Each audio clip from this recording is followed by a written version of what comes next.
Hola chicos, ¿qué tal? Buenos días o buenas tardes, buenas noches. Damos gracias al Señor la oportunidad de seguir meditando en la palabra de nuestro buen Dios. Estamos leyendo el libro de Números y estamos ya cerca al final. Solamente nos queda alrededor de 9 capítulos para terminar este cuarto libro de la Biblia. Hoy estaremos meditando en Números capítulo 27. Este capítulo te animamos a que lo leas con detenimiento, con cuidado, siempre orando al Señor, siempre en una actitud de reverencia delante de nuestro Dios. No es muy largo, pero tiene enseñanzas muy particulares. Dos enseñanzas principalmente nos va a presentar este capítulo de Números 27. El primero de ellos es este encuentro que tienen las hijas de un hombre llamado Zelofehad. Este personaje, medio raro su nombre, pero que no tuvo ningún hijo varón, y por lo tanto sus 5 hijas se acercaron a Moisés para preguntar, para poder decir y poder determinar qué parte de la tierra les iba a tocar a ellas, porque su papá pues no tenía un varón. Y si tú has leído el capítulo 26 te habrás dado cuenta que cada tribu de Israel recibía parte de la tierra que todavía no habían conquistado, pero que en fe ellos estaban seguros que la iban a poseer. Entonces, vamos a encontrar lindos principios de vidas en Cristo Jesús cuando miremos la vida de estas 5 mujeres. El primero de ellos es que confiaron en la palabra del Señor. ¿Cómo es esto posible? Porque ellos no fueron a preguntar o a decir: si es que ganamos, queremos que nos den una parte de la tierra prometida. No, ellos se pusieron de pie delante del tabernáculo, dice el versículo 2. Se presentaron delante de Moisés, delante del sacerdote, delante de los jefes de toda la congregación de israelitas, en la entrada de la tienda de reunión. Estos datos no deben pasar desapercibidos, porque muestran que a la vista de todo el pueblo, a la vista de toda la nación, ellas estaban ahí dando testimonio de que confiaban en la palabra del Señor. ¿Cómo era esta confianza? Pues estaban pidiendo que parte de la tierra que iban a conquistar tienen que ser para ellas. Si hubieran dudado del Señor, no hubieran pedido con tanta vehemencia, y sobre todo no hubieran ido a la puerta, a la entrada de la tienda de reunión. Recordemos que la entrada de la tienda de reunión era un lugar muy particular, porque ahí quien iba con falta de fe, o quien iba de forma irreverente, o quien reclamaba, caía muerto inmediatamente, porque ahí se manifestaba Dios también y su justicia. Ahí recordemos que María, la hermana de Moisés, recibió el juicio de Dios, convirtiendo su cuerpo en un cuerpo leproso. Ahí se juzgó a Coré y todas estas 250 personas que murieron. O sea, estar delante de la puerta de reunión no era un lugar menos, un lugar que pasaba desapercibido. Era un lugar muy importante dentro del campamento de Israel.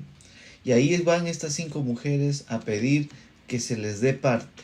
Confiaban en la palabra del Señor. Ellas daban por hecho de que la conquista de la tierra prometida era inminente. De todas maneras se iba a dar, de todas maneras Dios iba a cumplir su promesa para con todo el pueblo. Ellas habían aprendido a confiar en Dios, cosa que de repente sus padres, sus antecesores no lo hicieron así, porque todos murieron. Pero ellas estaban seguras de que Dios les iba a dar esa tierra por heredad. El segundo principio que vemos aquí rápidamente es que estas mujeres hacen caso de las advertencias del Señor. ¿Qué significa esto? Que ellas recordaron gráficamente el desastroso levantamiento de Coré. Ellas recordaron y tratan de desvincularse del mismo a su papá, ¿no? Esto es parte de un comentarista que menciona justamente estos 5 aspectos. Son importantes resaltarlos, porque mirar la actitud de estas 5 mujeres no debe pasar desapercibido para nosotros. Se presentan, confían en que Dios les iba a dar este terreno, este territorio, y no solamente eso, sino saben de qué están hablando. En el versículo 3 dice: nuestro padre murió en el desierto, aunque no estuvo en el grupo de los que se juntaron contra el Señor, en el grupo de Coré, sino que murió por su pecado y no tuvo hijos. ¿Eso qué quiere decir? Bueno, en otras palabras, ellas dijeron: mi papá, nuestro papá, no está bajo la maldición de Coré. Mi papá no fue de este grupo de personas que de repente no debieron merecer absolutamente nada. No, mi padre murió, y tampoco es que haya muerto sin pecado, ¿no? Sino simplemente murió aparte, no estuvo bajo esta transgresión, y por ello necesitamos o deseamos, ¿no? Como dice el versículo 4, ¿por qué ha de desaparecer el nombre de nuestro padre de entre su familia?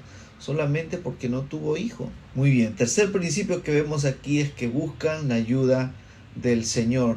Este comentario es de la colección Andamio, que es muy recomendado para poder mirar y ver algunos aspectos importantes culturales, y también amplía nuestra mente y nuestro concepto de lo que vamos compartiendo en la Biblia. Buscar la ayuda del Señor.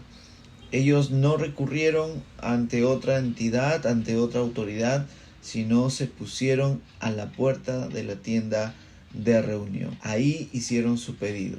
Y obviamente su pedido no lo podían hacer directamente al Señor, sino tuvieron que hacerlo a través de Moisés. Por eso que la palabra de Dios en el versículo 2 nos muestra ante quienes se presentaron: delante de Moisés, delante del sacerdote Eleazar, delante de los jefes de toda la congregación. Un cuarto aspecto importante es que ellas obedecen el mandamiento del Señor. El Señor les confirma la petición de ellas, de estas 5 mujeres, que era totalmente adecuada. Miremos el versículo 7. El Señor les habló a Moisés y le dijo: las hijas de Zelofehad tienen razón en lo que dicen. Ciertamente les darás herencia entre los hermanos de su padre, y pasarás a ella la herencia de su padre. Confirmado entonces la confianza que tenían estas 5 mujeres en saber quién era el Dios que los había sacado de la tierra de Egipto. Y ojo que ellas no habían salido de la tierra de Egipto, ellas nacieron en el desierto. Y es estas 5 mujeres que aprendieron a temer, aprendieron a respetar la autoridad divina de Dios. Nosotros, al igual que ellas, cuán importante es cultivar una disciplina de consulta delante de Dios, de venir delante de Dios sin actitud déspota, sino con una actitud de preguntar delante de nuestro Señor: Señor, ¿qué voy a hacer? ¿Cómo puede ser esta situación o esta otra situación? ¿Qué es lo que tú dices? A pesar de que las 5 mujeres lo que estaban pidiendo era de repente un derecho personal, pero vayamos a la actitud de fondo. ¿Ante quién se presentan? Se presentan ante su autoridad divina.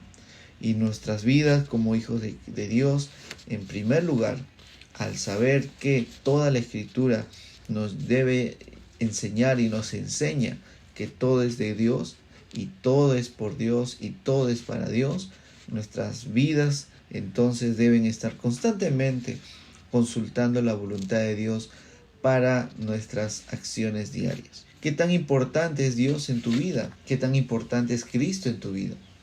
¿Recurres al Señor Jesús en oración? Moisés ni siquiera se adjudicó esta respuesta, sino él presentó su caso ante el Señor.